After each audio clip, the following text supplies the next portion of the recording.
Tracking finances, the not-so-glam side of being a business owner. But Janine Morabito and her husband saw potential when they glitzed up this gut rehab in 2021. Planning and thinking about it and sleepless nights. All that stress poured into this stress-free oasis in Lincolnwood, a med spa that the couple is extremely proud of. It feels like they just cut this ribbon. Now they say they're forced to cut ties. Literally, we are losing everything we've ever worked for. Think back to December 2021. The Omicron variant of COVID-19 was heating up. People scrambled to get tested. Some of their samples were sent here, what used to be Mercury Lab, owned and operated by Morabito.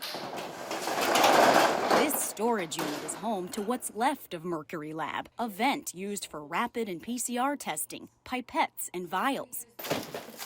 Yep, and there's the test tubes. In all, Morabito says she sank $2 million into this Chicago facility, a separate business from the med spa. Its purpose, provide free COVID testing for people without health care coverage. The federal government would pay lab costs through the COVID-19 uninsured program. You made a public plea for COVID tests, and we answered that. This is a simplified look at the claims Mercury Lab sent in for federal reimbursement. Technicians cranked out results for more than 35,000 rapid and PCR tests in just 1 month, January 2022, smack in the middle of the Omicron surge. It was an extremely busy time. We paid people weekly,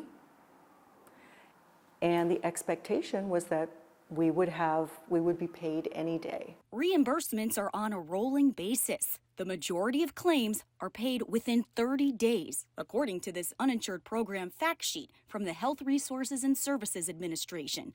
30 days passed, then another 30 days. By the end of February, we had to lay everyone off. We had run out of money. The lab shut down because not 1 cent had been paid back out of the $6.8 million worth of claims Morabito submitted. My question in just about every email is, when will I get paid? It's been 21 months without reimbursement. Morabito checks on the status of her nearly $7 million every day. I owe lots of people money as well. Mercury Lab vendors need their cash, but Morabito doesn't have it to pay them or the other bills she's behind on. Just the interest payments on all of these loans is over $30,000 a month. So you can never catch up. That's why the med spa she and her husband put their blood, sweat, and tears into is for sale. Their building is on the market too, all to try to dig themselves out of a hole that should have been filled more than a year and a half ago. You promised to pay us in 30 days. What's the problem? In March 2022, the uninsured program stopped taking claims, citing a lack of sufficient funds. In September 2022, the feds asked for Mercury Lab documentation as part of an assessment. In January, April, June, and July of this year, she was told the same thing. Her case is under review, waiting on pins and needles for an update. That apparently came from me. Is the intent to pay these businesses what they're owed? I read her my questions to the Health Resources and Services Administration and the response. No additional claims payments will be made under the uninsured program. She was stunned, then even more shocked by the reason.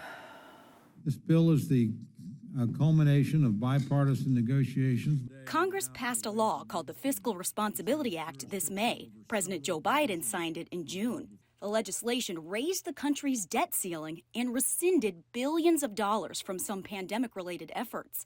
This bill summary clearly states one effect of the clawback: claim payments will not be made under the uninsured program. Why couldn't they be forthcoming? Remember, Morabito continued to be told her nearly $7 million worth of claims were still under review, even though the feds knew this summer that no money was coming. What would it have done for you if somebody had told you that months ago? Oh, I would have gotten an attorney quicker, and I would have filed a lawsuit quicker. Fighting the government that she helped fight. Lots of gloves. During a public health emergency. Lauren Victory, CBS 2 News.